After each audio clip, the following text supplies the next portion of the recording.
एक तरफ सीमा थी जो सुबह से शाम तक घर को संभालती, सबका ध्यान रखती, और दूसरी तरफ रीना थी जिसे अपने मेकअप और साज श्रृंगार के अलावा और कुछ ना सूझता। सजना है मुझे सजना के लिए, सजना है मुझे सजना के लिए। तो दोस्तों, आज इस कहानी में हम देखेंगे गोरी बहू का श्रृंगार और सावली बहू के संस्कार। कौन बचाता है घर की इज्जत। गांव की चहकती हसीन सुबह, हरिराम चाचा का घर। आंगन में हरिराम चाचा खाट पर बैठे हैं। बड़ा बेटा रघु गाय और बैल को चारा डाल रहा है। मझला बेटा माधव कुएं से पानी भर रहा है और सबसे छोटा शरारती श्याम खाट पर लेटा आलस में पड़ा हुआ है। अरे रघु बेटा, गाय को चारा ठीक से डाल, हरा भरा घास डाला कर। गाय भी हमारी घर की लक्ष्मी होती है, ध्यान रख। तू ही तो घर का बड़ा बेटा है, जिम्मेदारी तुझ पर ज्यादा है। तुझे देखकर ही छोटे सीखेंगे। हाँ बाबूजी, चिंता मत करो, मैं रोज गाय को भरपेट हरा चारा देता हूँ। आपकी बात हमेशा ध्यान में रहती है।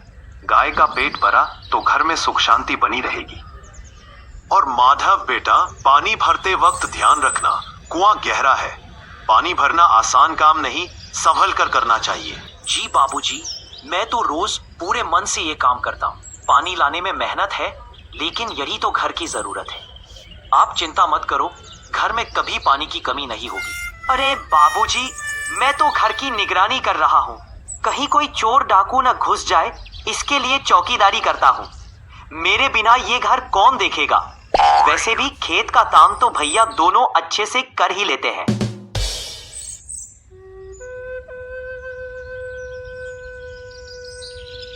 अरे ओ भाई हरिराम, कैसा है रे? आज तो बहुत दिन बाद तेरे आंगन में कदम रखे हैं, लेकिन तू तो बड़ा गंभीर बैठा है। सब ठीक ठाक तो है? तेरी मुस्कान कहाँ गायब हो गई? रामलाल, क्या बताऊं, दिल में बड़ी चिंता लगी हुई है।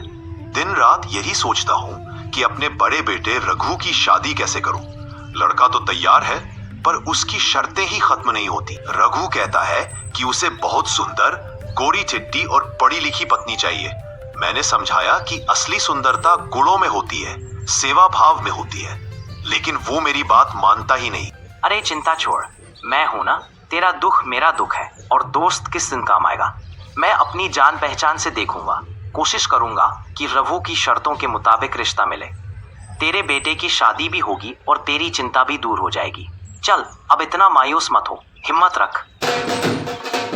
आखिरकार किस्मत ने रघु की जिद भी पूरी कर दी। काफ़ी खोजबीन के बाद उसे एक गोरी, सुंदर और पढ़ी लिखी लड़की मिल ही गई। उधर माधव के लिए भी एक सीधी सादी, मेहनती और संस्कारी लड़की पसंद की गई। पिताजी के खुशी का तो ठिकाना ही न रहा। उनके दोनों बेटे की शादी एक साथ तय हो गई। गांव में ढोल नगाड़ों के साथ नाच गानों के बीच धूमधाम से बारात निकली। सारा गांव इन शादियों का गवाह बना। अब घर में दो बहुएं आ चुकी थी। रघु की पत्नी रीना, जो अपनी सुंदरता और नखरों के लिए जानी जाती थी, और माधव की पत्नी सीमा, जो अपने संस्कार और सेवा भाव से सबका दिल जीतने वाली थी। सजना है मुझे सजना के लिए, सजना है मुझे सजना के लिए। अरे ये चूड़ियाँ कितनी प्यारी लग रही है। अगर हल्का सा मेकअप और कर लूँ तो और निखर जाऊंगी। काम काज तो किसी नौकरानी से भी हो जाएगा। मुझे क्यों झुककर झाड़ू लगाना चाहिए। घर के लोग भी मेरी सुंदरता देखकर खुश रहेंगे।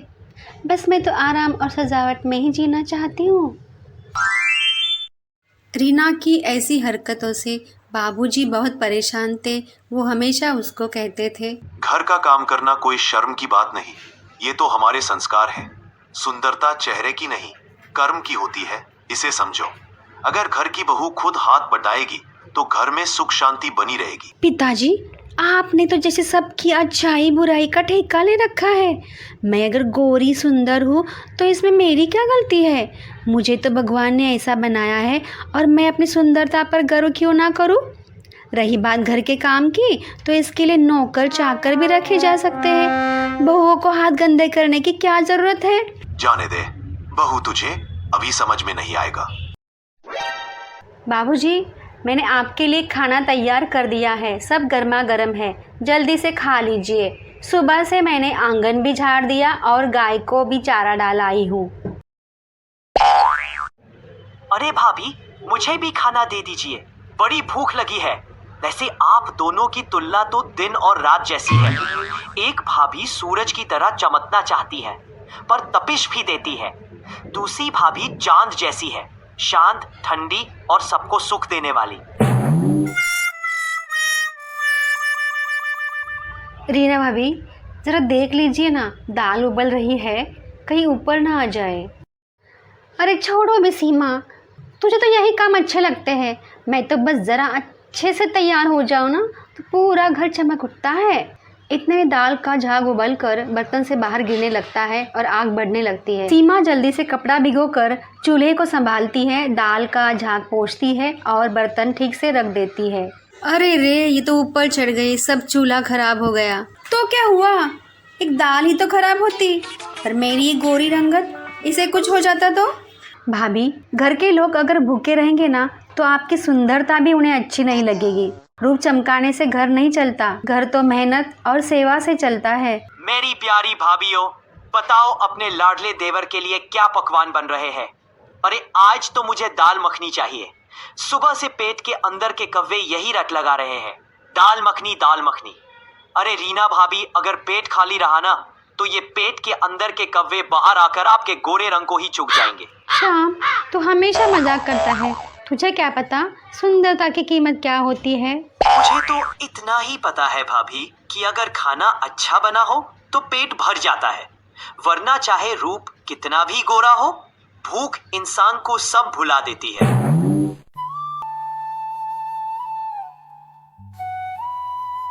एक तरफ सीमा थी जो सुबह से शाम तक घर को संभालती, सबका ध्यान रखती, और दूसरी तरफ रीना थी जिसे अपने मेकअप और साज श्रृंगार के अलावा और कुछ ना सूझता।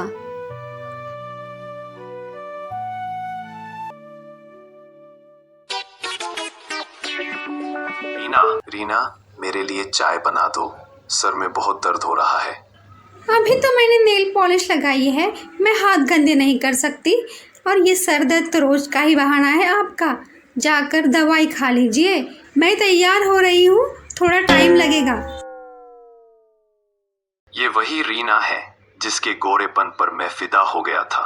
सोचा था इतनी सुंदर पत्नी मिलेगी तो जीवन में सुख ही सुख होगा, पर आज समझ में आ रहा है कि यही गोरेपन का नशा मेरे लिए बोझ बन गया है। सुंदरता तो मिली पर सेवा कहाँ, अपनापन कहाँ।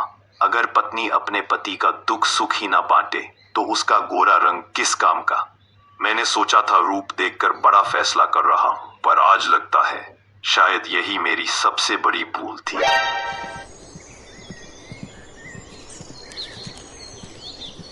सीना बड़ा भारी लग रहा है, सांस भी ठीक से नहीं ले पा रहा हूँ, बहुत तकलीफ हो रही है।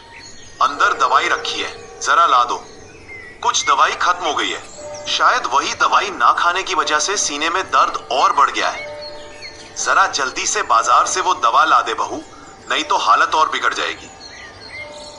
पिताजी, आपको तो हर रोज कोई ना कोई तकलीफ बनी रहती है। मैंने तो सोचा था थोड़ा आराम कर लूंगी, पर आप तो हर समय काम की बात छेड़ देते हैं। मुझसे ये सब दवा पानी कराने वाला काम नहीं होता। मैं जरा बाहर सहेलियों के घर चली जाती हूँ, आप देख लीजिए।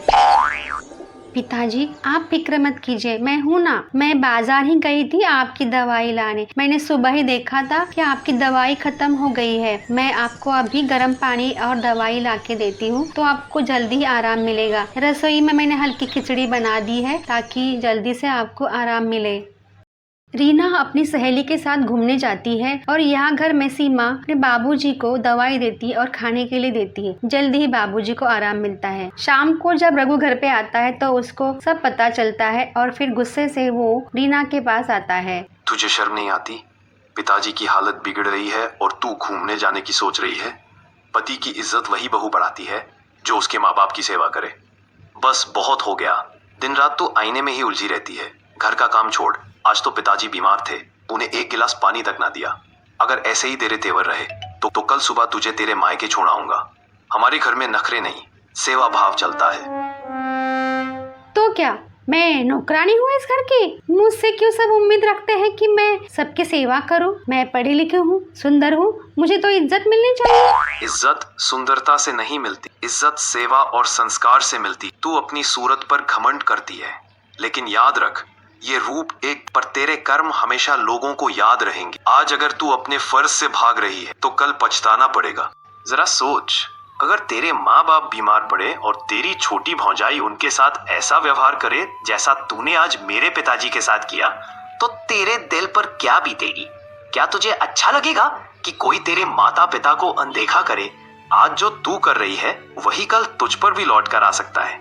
ये बात तो मैंने कभी सोची ही नहीं।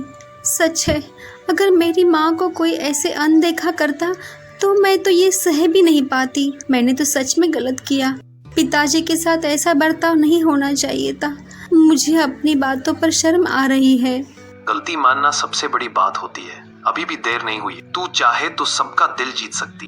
देख, छोटी बहू से सीख ले। उसने आज पिताजी को सहारा दिया, इसलिए सब उसका मान करते हैं। अगर तू भी ऐसा करेगी तो सब तुझे भी प्यार और इज्जत देंगे। आप ठीक कहते हो। मैं अपने रंग रूप के घमंड में अंधी हो गई थी। अब मैं बदलूंगी। मैं भी इस घर की असली बहू बनकर दिखाऊंगी।